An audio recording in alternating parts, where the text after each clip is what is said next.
Is Mo Salah essential for our FPL drafts, whether you're wildcarding this week or maybe looking to bring him in as a free transfer? In this video, I have got you covered.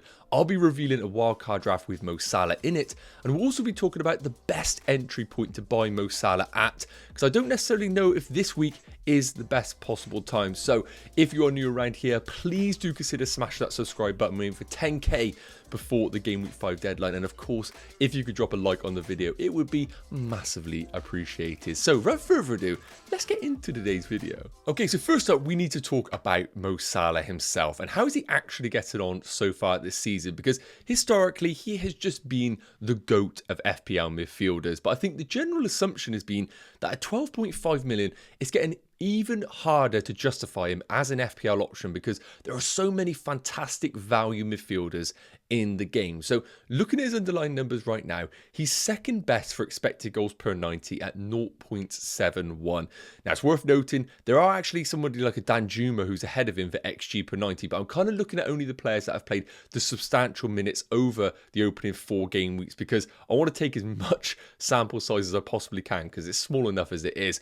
And also 5th best for expected assists per 90 at 0.37. This is for all midfielders. So as a general underlying numbers perspective, he is ticking over really, really nicely. The main problem is at 12.5 million, we naturally want to see him top, and not only top, but exceedingly above everybody else. And of course, in the expected assist department, while that's not necessarily an important factor, I'd rather have Mo Salah really high up on the XG. It's always a difficult one with expected assists because yes, his numbers are good for expected assists per 90, but does that make him less of a goal scorer in this Liverpool team? And I think that's been the general consensus right now in Mo Salah is he becoming more of a creator in this Liverpool team rather than the goal scorer that we've come to love. Now it's worth noting, of course, with Mo Salah being on penalties, it does slightly skew the expected goals that we are looking at.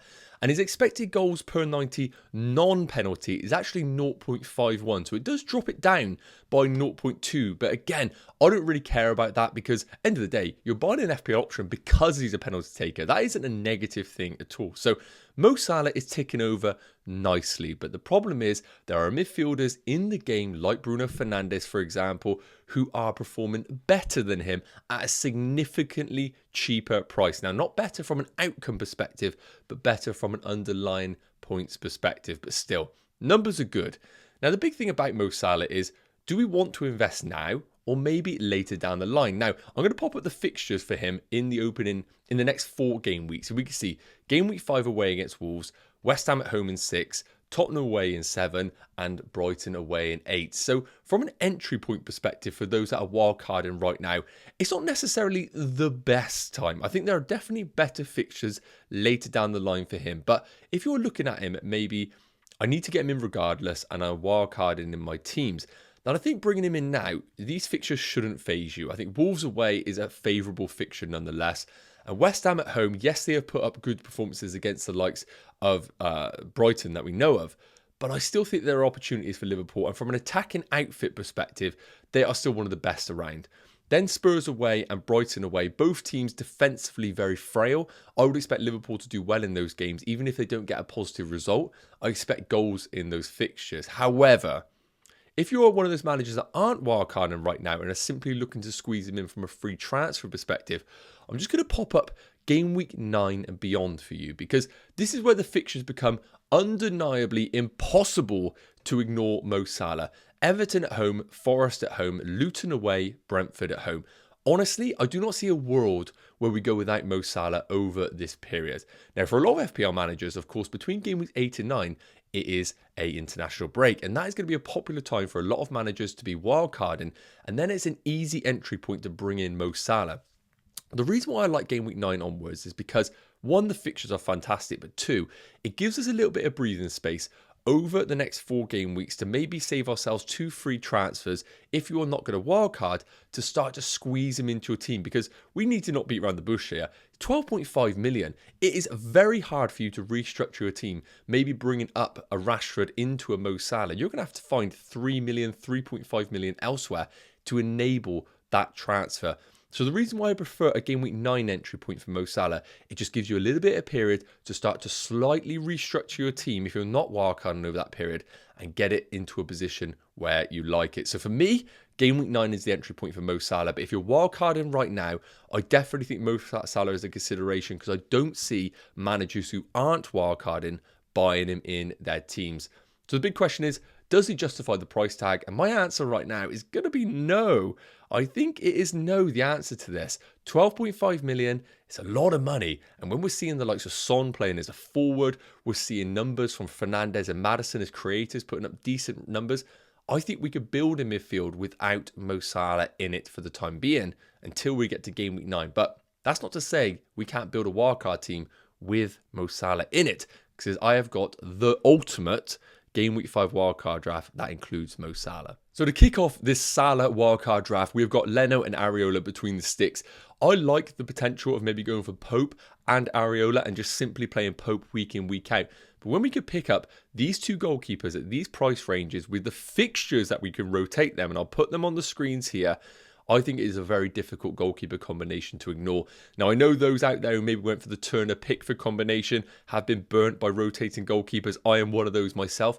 But I do like this combination here over the next few game weeks. And I think they're both solid teams to invest in from a defensive perspective. So I think you can save some cash, and you're going to need to save some cash in this team if you are going to invest in Mo Salah. And this looks like a good opportunity to do so. Moving into the defenders, and once again, as I mentioned, we cannot be going into these premium defenders right now because we've got to save that cash for the midfielders in this draft. But I really like this defense here. So Henry of Brentford, just a solid asset, not necessarily going to get you guaranteed attacking returns, but when they play that back three, him as a left wing back and also as a left back, he is perfectly fine as an option. And Brentford as a team as a whole defensively are fourth best right now in the league, and I really do fancy them in those home fixtures to pick up their clean sheets. Matty Cash looking like a brilliant option, either playing as a right back or even a right wing back, right winger at times. He is very hard to ignore right now if you're wildcarding, and he'll be an easy pick in my eyes. Yes, rotation could happen, but until it actually does happen, don't think you need to worry about it. And the same is going to apply to Udogie. With this defense, you can bench him in 6 and 7 and be fine with it. And I think long term, he's just a great investment for your teams. And Kabore doubling in game week 7 is just an easy pickup at 4 million if you want to go there. And Botman, yes, he is flagged right now. We need to get a bit more information. But if he is confirmed fit, this is the route to go in the Newcastle defence. Yes, I would love for it to be Trippier, but we simply don't have the funds available to us. Okay, so this is what it is all about, the midfield for this Salah wildcard draft. So no surprises, Mo Salah is in this team. And as I said, I think we still could build a really strong team with Mo Salah in it, because what an unbelievable differential he could prove to be. Now, I've gone slightly different here. I think if you wildcard in game week 5, I think the Sheffield United home game is just too damn hard to ignore. So I've gone for the combination of Son and Maddison, and I've avoided the Arsenal and Man United midfielders. I will come on to that in a second. But with the Sheffield United home game, they are second worst for numbers defensively so far this season. Again, very small sample size. I think you need to double down on that fixture, knowing that in game week 6, if you want to, you can use a free transfer to move away from one of those into a United midfielder or Arsenal midfielder if you truly want to. But I just think doubling down on that Spurs midfield for one game week in isolation is a really nice option for you to go down that other managers won't necessarily be able to do so. And of course, because I have gone for Salah, I can't squeeze in an Arsenal midfielder or a Man United midfielder. So I've gone for the combination of Mbeumo, who I think is just essential. Fixtures are still good, penalty taker, numbers are great. And also Diaby at 6.6 million. Villa's fixtures long-term are looking really good. I'm not sure how the Europa League is going to kind of manage the minutes, but I back Unai Emery to find a way. And I think Diaby is a really important player in the system right now in the Premier League. And I think his numbers have been great. His expected assists in particular have been fantastic. So I think he's a really nice, shrewd pickup at 6.6 million. But let me know your thoughts on the midfield in the comments. Son could easily be Bruno Fernandes or Rashford if you'd rather invest in a Man United midfielder. And last up, moving into the forwards, Archer at 4.5 million. Yes, this could be Luton's Morris, but simply don't have the funds available with the budget in this team. So Archer perfectly fine as a third forward who will be benched pretty much every single week. Haaland, just a non-negotiable, I say at every single video. And Gabriel Jesus is coming into the team at 7.9 million. Now, this is the other big question mark here, because that could easily be Alvarez, and we could free up some funds in the team if we want to. That could be a potential Darwin Núñez if you want to take the Liverpool punt, but I don't really think you need to now that we'll have Mo Salah in this wildcard draft. So because we don't have an Arsenal midfielder in this wildcard team, I think Gabriel Jesus is a really nice pick. I expect him to come back into this Arteta team in the Premier League. Again, we don't know how the Champions League is going to affect the minutes for all of these players going forward in the team selection, but I think Arteta knows he needs to keep those points on the board in the Premier League, and I think Gabriel Jesus is still his main man as the forward.